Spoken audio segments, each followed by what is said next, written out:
Hello my listeners, कैसे हैं आप सब। उम्मीद करती हूँ अच्छे होंगे। मैं लेकर आ चुकी हूँ आपके लिए शादी एक पनिशमेंट का न्यू एपिसोड। इस वक्त नायरा जो कि अपने कमरे में लगातार इधर उधर चलते हुए काफ़ी ज़्यादा बेचैन महसूस कर रही थी खुद को। वो बार बार खुद से सवाल कर रहे थे कि आखिर वो चाहती क्या है। वो क्यों एक्सपेक्ट कर रहे थे कि यहाँ पर अंश मौजूद रहे। न जाने क्यों, लेकिन इस वक्त उसे अंश अपने साथ चाहिए थे।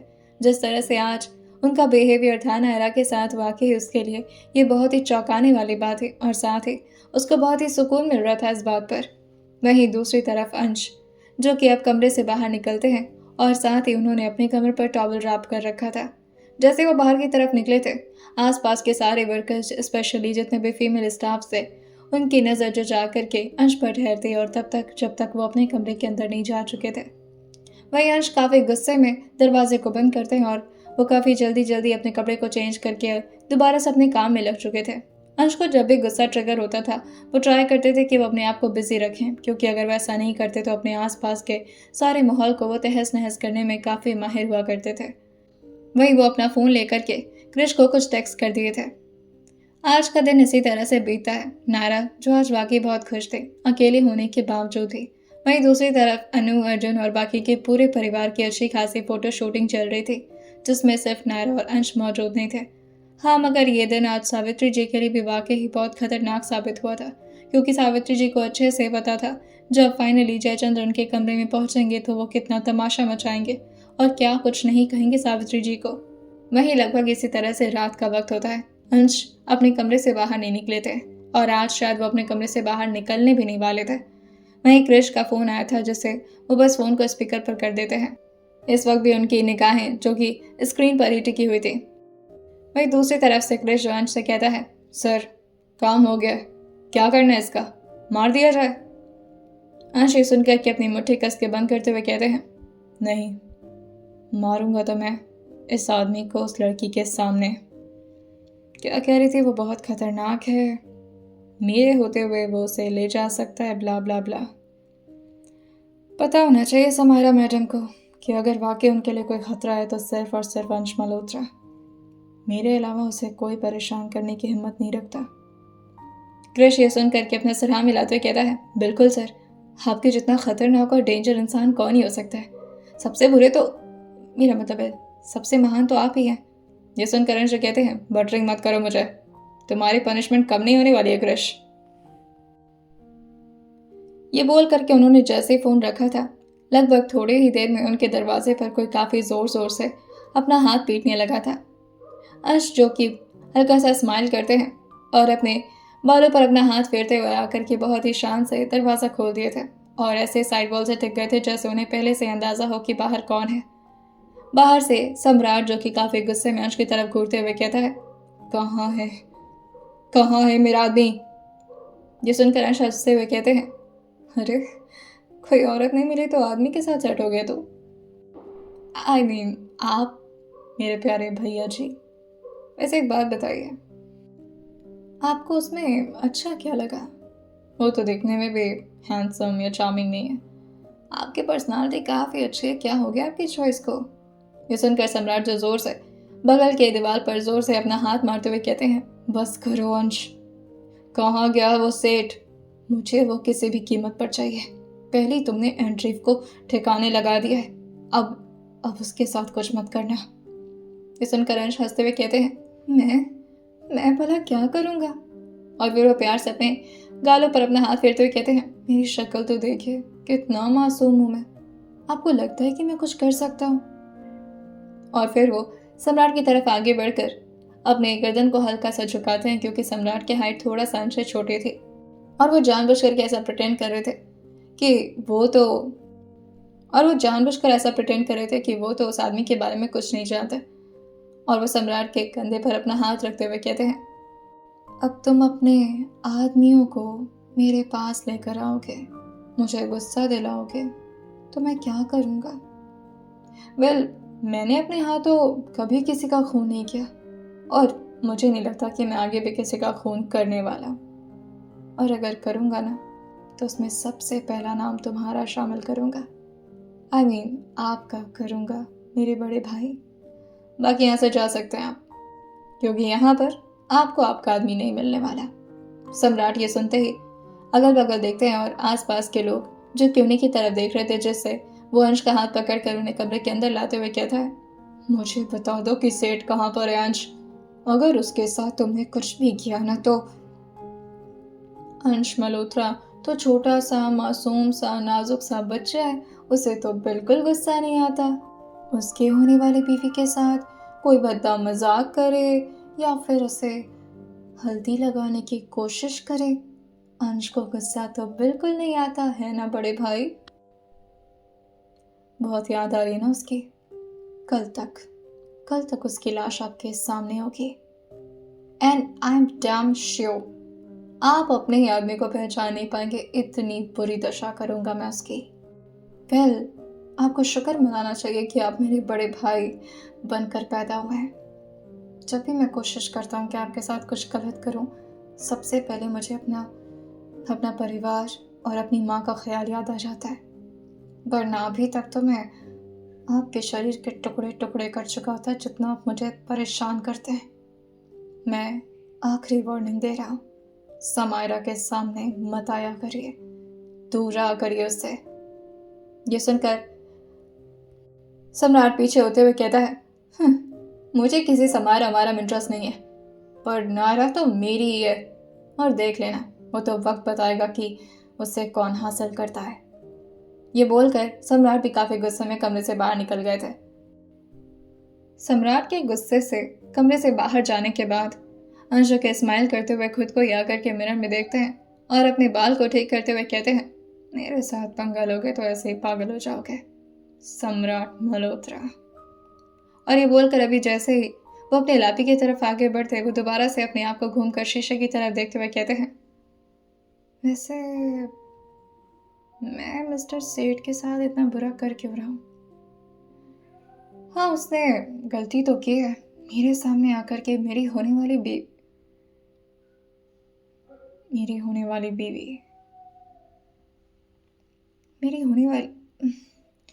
वो मेरी जबरदस्ती की बीवी है। मैं उससे शादी सिर्फ इस वजह से कर रहा हूँ क्योंकि जयचंद्र मल्होत्रा मेरी मॉम को धमकी दी है, और अगर मैं ऐसा नहीं करता हूँ तो उनके रेपुटेशन पर बहुत ही फर्क पड़ेगा और उसके बाद मेरी मॉम की जिंदगी बर्बाद हो जाएगी, और मैं नहीं चाहता कि वो मुझे अपने आप से दूर करे। सिर्फ इस वजह से मैं उस लड़की से शादी कर रहा हूँ, समझ रहे हो ना तुम?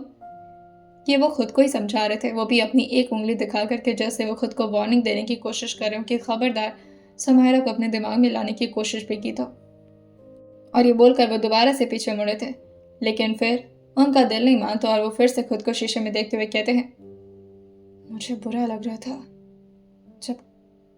जब सम्राट और वो मिस्टर चौधरी आकर के नायरा के सामने बैठे और उसे टच नहीं, मुझे एक घंटा फर्क नहीं पड़ता, 1 महीने तक बस उसे झेलना है, इवन 1 महीना भी नहीं, बस जैसे तैसे करके मॉम को पुणे ले जा करके मॉम से साइन लेना है, उसके बाद भाड़ में जाए परिवार और भाड़ में जाए वो लड़की भी। समझ में आ रहा है ना? ऐसा ही करने वाला हूं मैं। और ये बोलकर वो फाइनली आकर के दोबारा से लैपटॉप के सामने बैठ चुके थे। लगभग रात के 10 बज चुके थे। नायरा, जो कि इस वक्त अपने कमरे में काफी बेचैन और परेशान इधर उधर घूम रही थी। हाँ, आज वो इतना परेशान या इतनी दुखी नहीं थी, मगर उसके दिल में बहुत सारी बातें थी, बहुत सारे सवाल थे, और स्पेशली ये सारे सवाल अंश को लेकर थे। लेकिन वो इस बात को अब किसी से जाहिर तो कर नहीं सकती थी। वहीं दूसरी तरफ हॉल में इस वक्त पूरा परिवार बैठा हुआ था जयचंद्र का। अनु, जानवी जी, अश्विन, जयचंद्र मल्होत्रा, उसके साथ ही जयचंद्र के 2 छोटे भाई थे। वो भाई तो नहीं आए थे, मगर हाँ, उनकी बीवियां और उनके साथ उनकी बहुएं जरूर आई थी। वहीं अब धीरे धीरे करके बॉडीगार्ड्स भी अंदर आना शुरू करते हैं, जिन्हें शॉपिंग की जिम्मेदारी दी गई थी, और वो लोग आकर के अब एक एक बॉक्स अंदर रखना शुरू कर दिए थे। उसमें से बहुत सारी साड़ियों को निकाला जाता है, जो कि एक काफी रॉयल पैकिंग में कवर्ड थी। सारे लोग के चेहरे पर बड़ी बड़ी स्माइल आ गई थी। वहीं शालिनी जी, जो अनु की खुशी में ही खुश थी। अनु, जो अपनी मम्मा के बगल में आकर बैठते हुए पूछती है, मम्मा, आप दादू से बात की भी या नहीं? मेरी शादी होने वाली है, वो क्या चाहते हैं, मुझसे मिलने नहीं आएंगे क्या वो? जयचंद्र, जो अभी तो शेखर और अश्विन से बात कर रहे थे, लेकिन ये सुनते ही उनकी मुट्ठी जो अचानक ही कस गई थी, जिसे अश्विन ने भी नोटिस कर लिया था, और वो अपने बगल में बैठे जयचंद्र के हाथ पर अपना हाथ रखते हुए कहते हैं, क्या बात है, अभी तक आप उनको समझ नहीं पाए, या शायद अभी तक आप लोग के बीच की आर्ग्यूमेंट्स कम नहीं हुई। बचपन की तरह ही आप लोग अभी भी लड़ते हैं। ये सुनते ही जयचंद्र जो कहते हैं, बचपन में आप हमें देखते थे क्या? कैसे पता आपको इस बारे में? और आपके पिता जो बताते हैं जरूरी नहीं कि वो सही ही हो। हम बचपन में लड़ा नहीं करते थे। ये सुनते ही अश्विन जो कहते हैं, अब छोड़िए भी, न जाने किस बात पर बैर ले ली आप दोनों ने, वरना बचपन में तो काफी अच्छे दोस्त हुआ करते थे। छोटी मोटी लड़ाइयां तो चलती हैं ना अंकल। कैलाश रायचंद और जयचंद्र मल्होत्रा बचपन में काफी अच्छे दोस्त तो हुआ करते थे, मगर कुछ बिजनेस के इश्यूज आने की वजह से दोनों एकदम कट्टर दुश्मन जैसे बन गए थे। वैसे तो जयचंद्र को पूरा परिवार पसंद था कैलाश रायचंद का, सिवाय शालिनी जी के, क्योंकि शालिनी जी शेखर की बीवी थी और शेखर शालिनी को बिल्कुल भी नहीं पसंद करते थे। जयचंद्र को लगता था कि अंश की भी सारी ढिठाई और बदमाशी सिर्फ शालिनी जी की वजह से ही आगे बढ़ती जा रही है, क्योंकि शालिनी जी ने कभी भी अपने अंश को समझाने की कोशिश ही नहीं की। वहीं अब रह करके सारे फैमिली मेंबर्स जो कि सावित्री जी को ही पूछे जा रहे थे, जिसके बारे में परेशान होकर के जयचंद्र थोड़ा चिढ़ते हुए एक स्टाफ से कहते हैं, जाइए बुला कर लाइए उनको। लगता है उनके बिना तो इस परिवार को संभालना ही मुश्किल हो जाएगा। सबको बस एक ही नाम चाहिए, सावित्री सावित्री। बात तो वैसे सही थी, जयचंद्र नहीं बल्कि सावित्री जी ने तो पूरे परिवार को एक दूसरे के साथ बांध कर संभाल कर रखा था। वो काफी अच्छी गृहिणी थी।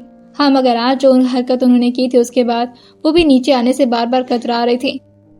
जैसे ही जयचंद्र इतने तेज चिल्लाए थे, शालिनी जी भी तुरंत खड़ी हो गई थी, क्योंकि उन्हें अच्छे से पता था चाहे गुस्सा जयचंद्र का कहीं पर भी हो, उतरता वो हमेशा आकर के शालिनी जी के ऊपर ही था। और उससे पहला ताना जो कि जयचंद्र उनके बेटे के बारे में सुनाना शुरू कर देते थे शालिनी जी को। अब वो नायरा के कमरे के ठीक बाहर आकर खड़ी हो चुकी थी और जैसे ही उन्होंने दरवाजे पर 2-3 बार अपना हाथ मारा था, अंदर से काफी जल्दी दरवाजा खुलता है और नायरा बिना कुछ सोचे समझे उनका हाथ पकड़कर उन्हें अंदर खींच रही थी।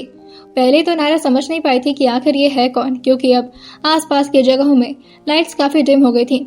कमरे की लाइट्स में जाकर के जब फाइनली उसे सामने का चेहरा दिखता है कि इस वक्त सामने खड़ा कौन है, वो एकदम से अपॉलॉजी मांगते हुए कहती है, आंटी आप माफ कर दीजिएगा। वो जल्दी से अपना हाथ छोड़ती है और दोनों हाथ जोड़कर कहती है, मुझे लगा ना अनु होगी, सॉरी, मैं बहुत परेशान थी तो मैंने सोचा कि उससे थोड़ा बात कर लूंगी तो मुझे अच्छा लगेगा। ये सुनते ही शालिनी जी उसके दोनों गालों पर अपना हाथ रखते हुए कहती हैं, क्या हो गया है तुम्हें? तुम खुश भी हो और परेशान भी। क्या बात है, किसी ने कुछ कहा तो नहीं ना तुम्हें? कहीं अंश ने तो कुछ? ये सुनते ही नायरा जी कहती है, नहीं नहीं, वो ऐसा कुछ नहीं कहा मुझे, बस मुझे थोड़ी परेशानी और बेचैनी महसूस हो रही थी। ये सुनते शालिनी जी मुस्कुराते हुए कहती हैं, होती है बाबा, होती है। तुम्हारी शादी होने वाली है और अब तो मैं तुम्हारी सास बनने वाली हूँ। मुझसे बिल्कुल इसी तरह से बात किया करो। और हाँ, अपनी गलतियों के लिए माफी मांगने की जरूरत नहीं, क्योंकि तुमने कोई गलती नहीं की है। मुझसे जो भी कुछ कहना चाहती हो आराम से कह सकती हो। नायरा जो सुनकर थोड़ा सा खुश भी होती है और साथ ही थोड़ा परेशान होते हुए कहती है, आप बुरा नहीं मानी ना पक्का आंटी?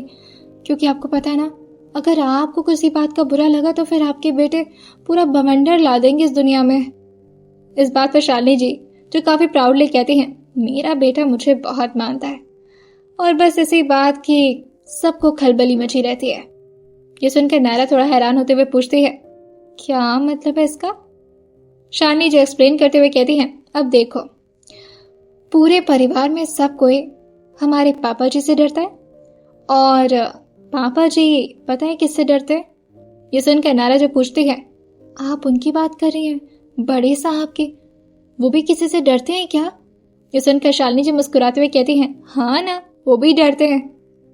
नायरा जो गेस करते हुए कहती है, वो तो पक्का अपनी बीवी से डरते होंगे। ये सुनकर शालिनी जी थोड़ा स्ट्रिक्ट होते हुए कहती हैं, तुमको लगता है? नहीं, बिल्कुल नहीं। मम्मी जी को तो वो किसी के भी सामने कुछ भी सुना देते हैं, बेचारी मम्मी जी।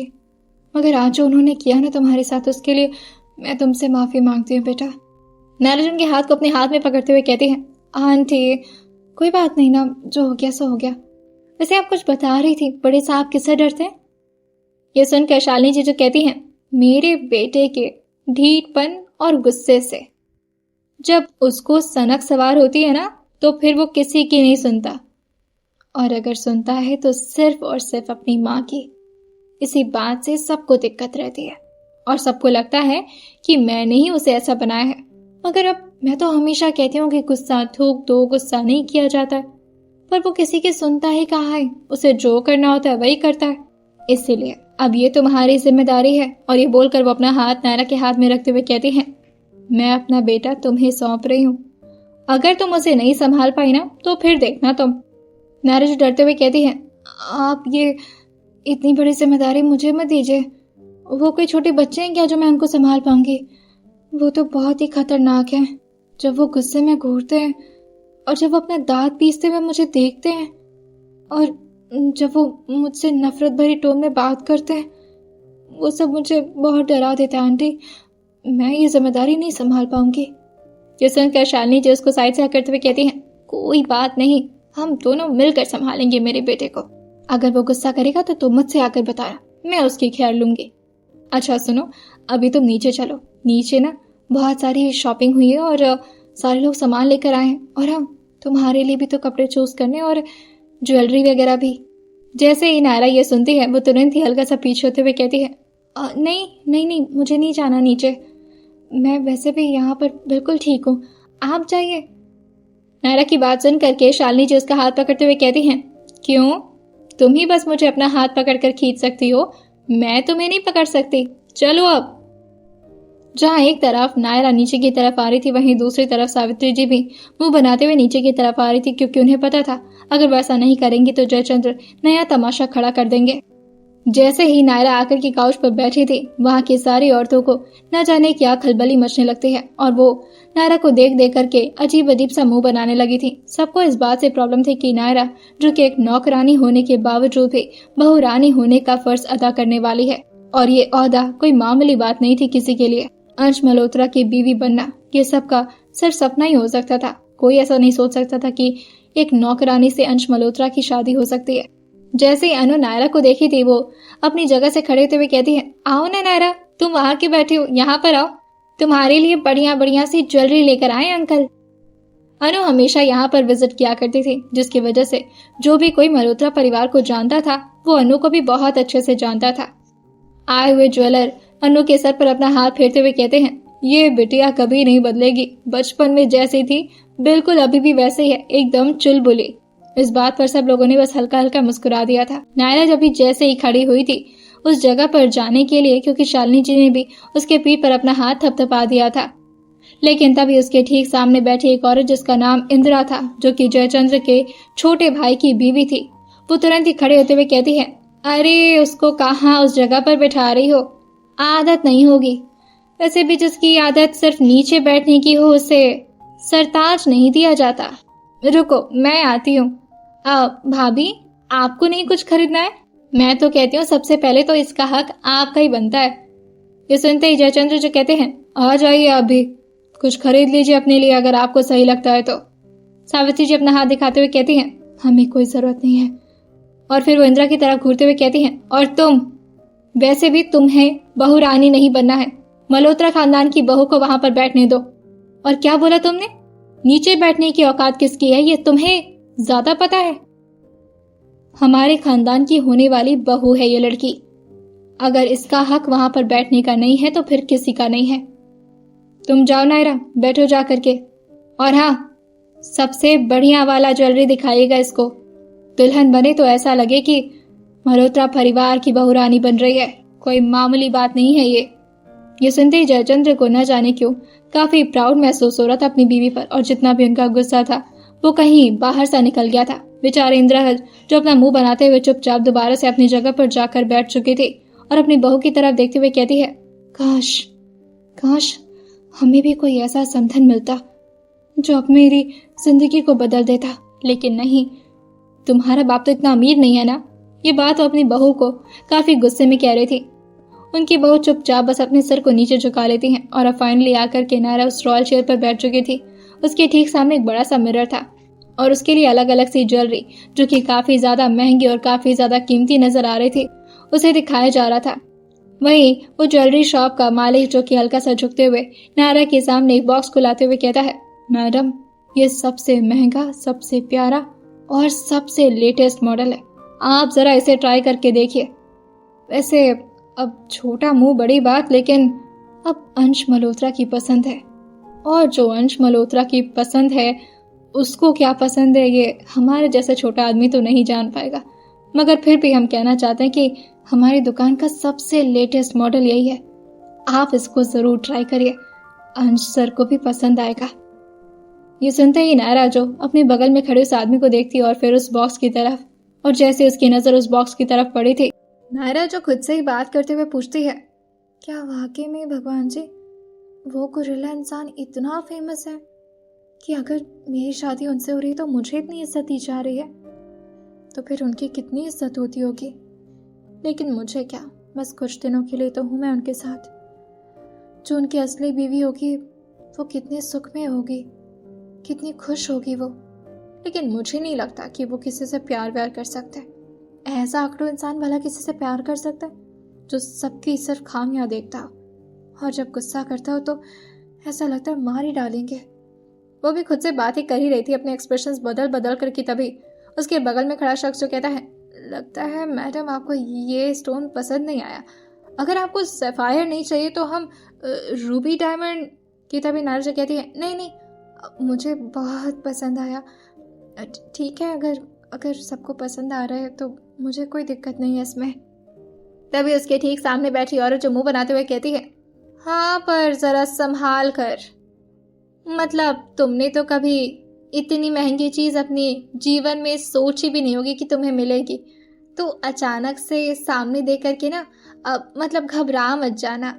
और ये बोलकर वो जैसे ही सावित्री जी की तरफ देखी थी, सावित्री जी जो कि अपनी निगाहों से उन्हें घूरे जा रही थी, तभी वो औरत जो कहती है, बस बहुत हो गया, इस लड़की को इतनी इज्जत मिल रही है वो भी नौकरानी होने के बाद, और मुझे तो कोई पूछ ही नहीं रहा है। बताओ, मैं भी इस घर की बहू हूँ, इसका मतलब ये थोड़ी ना कि अब नई आई हुई बहरानी को इतनी इज्जत दी जाएगी जो कि अभी अंश की बीवी बनी भी नहीं है। जरूर इसका नाम अंश के साथ जुड़ रहा है ना, इसी वजह से इतना ज्यादा इसको इज्जत मिल रही है। लेकिन क्या हो अगर इससे कोई बहुत बड़ी गलती हो जाए और फिर सबके सामने इसकी इज्जत की पाए लग जाए। हाँ हमारे कृष्ण कन्हैया, मजा ही आ जाएगा। और ये बोलते हुए वो उसी ज्वेलरी शॉप वाले से पूछती है, वैसे वो जो हार आप बहू रानी को देने जा रहे हैं उसकी कीमत क्या होगी? सामने वो ज्वेलर जो इंदिरा जी की बात सुनते हुए कहता है, इसकी कीमत तो काफी महंगी है, पर कोई बात नहीं, हम अंश जी से डील कर लेंगे, डोंट वरी। लेकिन तभी जयचंद्र जी कहते हैं, अगर पूछ रही हैं तो बता दीजिए। वही वो ज्वेलर जो कहता है, 3.5 के आसपास पड़ेगा। जैसे ही उन्होंने ये सुना था वो थोड़ा हैरान होकर कहती हैं, अच्छा हमको तो लगा था ज्यादा महंगा होगा, 3.5 लाख आजकल कहाँ मायने रखता है। अब ठीक है, संभाल तो लेगी ही, कोई दिक्कत नहीं है, 3.5 लाख। लेकिन तभी वो ज्वेलर जो कहता है, नहीं 3.5 लाख नहीं, 3.5 करोड़ की बात कर रहे थे हम। 3.5 करोड़ का शब्द ही सुनते सारे लोग का मुंह खुला का खुला रह गया था। हाँ, जितने भी लोग उस परिवार के थे, जैसे कि शालिनी जी, सावित्री जी, जयचंद्र, अश्विन, जानवी और अनु, इनके लिए बड़ी बात नहीं थी, लेकिन बाकी के लोगों के लिए तो हाँ। और वहीं नायरा तो एकदम से सतपका जाती है जब वो इतना महंगा रकम सुनती है, और वो जल्दी से खड़े होते हुए कहती है, इतना महंगा तो फिर इसकी जरूरत नहीं है हमें। रवि जयचंद्र अपना आंख दिखाते हुए उसको चुप रहने का इशारा करते हैं और उस ज्वेलरी शॉप के ओनर से कहते हैं, इसे ही पैक करिए, और हाँ इसके साथ का पूरा सेट चाहिए हमें। इंदिरा अपनी बहू की तरफ देखते हुए कहती है, जाओ अब तुम्हारा ही नंबर है। और अब वाकई उन्हीं का नंबर था। अब एक एक करके सारे लोग जो कि अपने अपने लिए जेवर को चूज कर चुके थे, वही इंदिरा जो अपनी बहू को अपने बगल में बैठाते हुए कहती है, कहाँ लगता है अगर ये 3.5 करोड़ का माल गायब हो जाए या ये समझ लो कि चोरी हो जाए तो क्या होगा? ये सुनते ही उनकी बहू जो कहती है, किस तरह की बातें कर रही हैं आप मम्मी जी, इतना बड़ा नुकसान क्यों करवाना है किसी का? लेकिन तब इंदिरा जो अपनी बहू का हाथ पकड़ते हुए कहती है, क्योंकि हमको ये इज्जत कभी नहीं मिली, ना अपने परिवार से ना इस परिवार से। हाँ माना कि हम छोटे हैं यहाँ पर, मगर फिर भी कुछ लगते हैं हम इन लोगों के। हम लोग को 5-5 लाख का सेट थमा करके उसको 3.5 करोड़, बाप रे। अनु को 2 करोड़ का दिया समझ में आता है, लेकिन उस लड़की को, अरे उसकी क्या औकात है हमारे सामने। अब तो तुम देखो, इस सारी ज्वेलरी जहां रखाएगी ना, उसमें से ये जरूर चोरी होने वाला है, और इस 3.5 करोड़ पर तो हमारी नजर बहुत बुरी फंसी है। हम इसे अपने हथियाएंगे तो नहीं, लेकिन उस हार की बदौलत इस छोटी सी औकात की लड़की की इज्जत का पाय तो लगा ही सकते हैं। तुम बस रुको, देखो हम क्या करते हैं। वहीं अब सामने रखे साड़ी के बड़े बड़े पैक्स को देख करके अनुज कहती है, वाह इतनी सारी शॉपिंग, पर मुझे अपनी शादी की शॉपिंग खुद करनी थी मम्मा। ये क्या आपने बॉडीगार्ड से कहकर मंगवा दिया? हम कल जाने तो वाले थे शॉपिंग के लिए। तभी जानवी जीजू कहती हैं, तुम्हारे रिसेप्शन में अभी टाइम है, तुम रिसेप्शन की शॉपिंग कर लेना। वैसे भी गायत्री जी से बात हुई थी मेरी, और वो चाहती हैं कि रिसेप्शन को भी थोड़ा वक्त दिया जाए। वैसे भी ये सब कुछ इतना जल्दी जल्दी में हो रहा है कि खैर, अब जो भी शॉपिंग हुई है इसी में एडजस्ट कर लो बेटा। हाँ, लहंगा तुम्हारे पसंद का ही है, डोंट वरी। अनुज अपनी मम्मा को हाँ करते हुए कहती है, और नहीं तो क्या, अब आप क्या चाहती हैं, मैं अपनी शादी के दिन लहंगा पहनूं, वो भी किसी और के पसंद का। और फिर वो नायरा के बगल में आकर बैठते हुए कहती है, तुम कल क्या पहन रही हो? वैसे मैं सोच रही थी ना, कल हम लोग धानी कलर का लहंगा पहने, दोनों एक जैसा। ये सुनते ही नायरा जी कहती है, मुझे जो मिल जाएगा मैं पहन लूंगी, ऐसी कोई किताब। अनुज कहती है, ये क्या बात है, जो मिल जाएगा वो पहन लूंगी, जो सबको पसंद आ रहा है वो दे दीजिए। तुम सबके हिसाब से शादी कर रही हो या फिर अपने लिए शादी कर रही हो? देखो, ये तुम्हारी शादी है, और शादी ना एक ही बार होती है पूरी जिंदगी में। सुनकर नायरा अपना सिर हाँ मिलाती और धीरे से अपने पल्लों को चिपकाते हुए कहती है, होती तो एक ही बार है, काश मैं इस बात को महसूस कर पाती, पर ये मेरे लिए शादी थोड़ी ना है, ये तो बस मेरी जिंदगी का मजाक उड़ाया जा रहा है। बताया जा रहा है मुझे कि जिसके माँ बाप नहीं होते उसकी औकात क्या होती है। बहुत जल्द सब कुछ खत्म हो जाएगा, ये सब एक सुनहरा सपना जैसा है, और फिर एक दिन मेरी नींद खुलेगी और मेरा सपना बिखर चुका होगा। पता नहीं फिर क्या करूंगी मैं। उसे दोबारा से इस तरह किसी सोच में डूबा देख करके अनु उसके सर पर अपना हाथ रखते हुए कहती है, ओ मैडम, अच्छा ये देखो। और वो कुछ साड़ी के पैक को अपने हाथ में लेते हुए कहती है, मुझे लगता है ना ये कलर तुम पर बहुत सूट करेगा। वैसे ये तो साड़ी का पैक है, मुझे लहंगा चाहिए था मामा, मुझे लहंगा चाहिए। जानवी जी उसकी इज्जत सुनते हुए कहती हैं, अच्छा मैडम जी, आपके लिए कल तक लहंगे की भी अरेंजमेंट कर देंगे हम। फिलहाल ये सारी शादी के कपड़े देख लो तुम लोग। अब फाइनली इसी तरह से 2 घंटे और बीत चुके थे। अब ज्यादा रात होने की वजह से सब लोग अपने अपने कमरे में जाने लगते हैं। वहीं अनु भी अपने कमरे में भागते हुए कहती है, मुझे भी नींद आ रही है, बाय। और वो जैसे ही अपने कमरे में गई थी, आसपास के सारे लोग अब उठने लगे थे। जयचंद्र, अश्विन, शेखर, शालिनी जी। बचती है सिर्फ नायरा, जो कि आसपास के सारे सामान को ठीक करके रखते हुए वो भी जैसे अपने कमरे में जाने वाली होती है, तभी पीछे से उसे कोई रोकते हुए कहता है, सुनो, ये सारा कपड़ा इधर उधर फैल गया है, इसे साड़ी के कवर में अच्छी तरीके से फोल्ड करके रख दो, समझ में आ रही है बात? नायरा ये सुन करके कुछ बोल नहीं पाती और वो बस अपने सिर को हाँ मिला लेती है। लेकिन तभी सीढ़ियों से उस औरत को कुछ आवाज सुनाई देती है, नौकर नहीं है वो आपकी, तमीज से बात करिए उससे। अब यहाँ पर सिर्फ नायरा और वो औरत मौजूद थी। अब ये तीसरा शख्स जो भी था, उसकी आवाज सुन करके पहले तो वो औरत कंफ्यूज होती है, लेकिन जैसे जैसे वो सीढ़ियों से नीचे उतर रहा था, फाइनली जाकर के इंदिरा को उस आदमी की शक्ल दिखाई देती है, जिससे वो अपनी मुट्ठी कस करके अपने चेहरे को दूसरी तरफ करते हुए कहती है, ये कहाँ से आ गया, हमारी तो किस्मत ही फूटी है, हर बार मौका चूक जा रहा है। नायरा जो अब धीरे धीरे साड़ियों को फोल्ड करने लगी थी, लेकिन तभी पीछे से उसका कोई हाथ पकड़कर उसे अपनी तरफ खींचते हुए कहता है, होने वाली बीवी है ये मेरी छोटी दादी, तो इस वजह से आप इसे जरा प्यार से ही बात करिए, वरना हमारे प्यारे चाचा जी के बिजनेस में बहुत असर पड़ सकता है। ये सुनते ही वो औरत, जो कि जल्दी से अपनी साड़ी को संभाल करके कमरे की तरफ जाने लगी थी, और वहीं दूसरी तरफ नायरा जो अपना हाथ छुड़ाते हुए कहती है, कोई बात नहीं, साड़ियाँ ही तो फोल्ड करनी है, कर दूंगी मैं। क्या बात है, क्या चाहिए, ऐसी जबान नहीं चल रही आजकल तुम्हारे? मेरे सामने आकर ही सारी बहादुरी दिखानी होती है और सबके सामने स्वीट एंड स्वामी टाइप बन जाती हो। नायरा जो अपना हाथ छुड़ाते हुए कहती है, ऐसा कुछ नहीं है, पर अब बड़ी है वो, मुझसे बदतमीजी थोड़ी ना करती। अंश जो कि अब काफ़ी स्ट्रिक्टली खड़े होते हैं और नायरा का चेहरा उठा करके अपनी हाइट को मैच कराते हुए कहते हैं, मुझे देखो, मैं तुमसे कितना बड़ा हूँ और तुम मेरी कितनी इज्जत करती हो। नायरा जो ये सुनकर के अपना सर नीचे झुकाते हुए कहती है, जितनी इज्जत करती हो उतना काफ़ी है, मुझसे इससे ज़्यादा की उम्मीद मत रखिएगा आप। हटिए, मुझे कपड़ा फोल्ड करना है। और वो खुद ही अब काम में लग चुके थे। अंश उसको रोकते तो हैं, लेकिन फिर भी नायरा नहीं रुकती, जिससे अंश अब किचन में जा चुके थे। और थोड़ी देर में अब फाइनली नायरा का सारा काम कंप्लीट हो गया था, जिससे वो वाकई थक तो गई थी, लेकिन हाँ, उसे खुशी थी कि उसने अपने दिए हुए काम को कंप्लीट कर लिया। सारी साड़ियाँ अब कवर में जा चुकी थी और वहीं अंश जो कि अचानक ही उसके सामने आते हैं और उसकी तरफ अपना एक कॉफी मग थमाते हुए कहते हैं, थक गई होगी ना। नायरा जो अंश को इतने केयर करता देखकर थोड़ा हैरान होकर पूछती है, क्या हो गया आजकल आपको? आप ठीक तो है ना? मुझे लग नहीं रहा कि आप पुराने वाले। इस बात पर अंश जो कि अपना सिर झुकाते हुए कहते हैं, तुम्हारे लिए एक सरप्राइज वेट कर रहा है। सोचा सोने से पहले तुम्हें कुछ दिखा दो, इसी वजह से, वरना तुम्हें इस गलत फहमी में रहने की जरूरत नहीं कि मैं तुम्हारे साथ स्वीट होने की कोशिश कर रहा हूँ। समझ रही हो ना मेरी बात? बस परिवार वालों के सामने मुझे तुम्हारे साथ एक्टिंग करनी है कि हम बहुत ही अच्छे कपल हैं।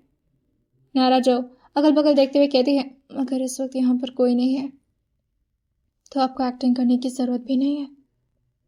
यह सुनकर अंश जो कि उसके हाथ को जोर से पकड़ते हैं और उसके एल्बो पर अपना हाथ कसते हुए कहते हैं, तुम्हें क्या लगता है तुम कोई भगवान हो जो अपने आगे पीछे हर जगह देख सकते हो? तुम्हारे ठीक पीछे एक पेड़ निगाहें जो हमें काफी टाइम से घूर रही हैं, देखना चाहती कि हम दोनों एक दूसरे के साथ कितना ज्यादा क्लोज हैं।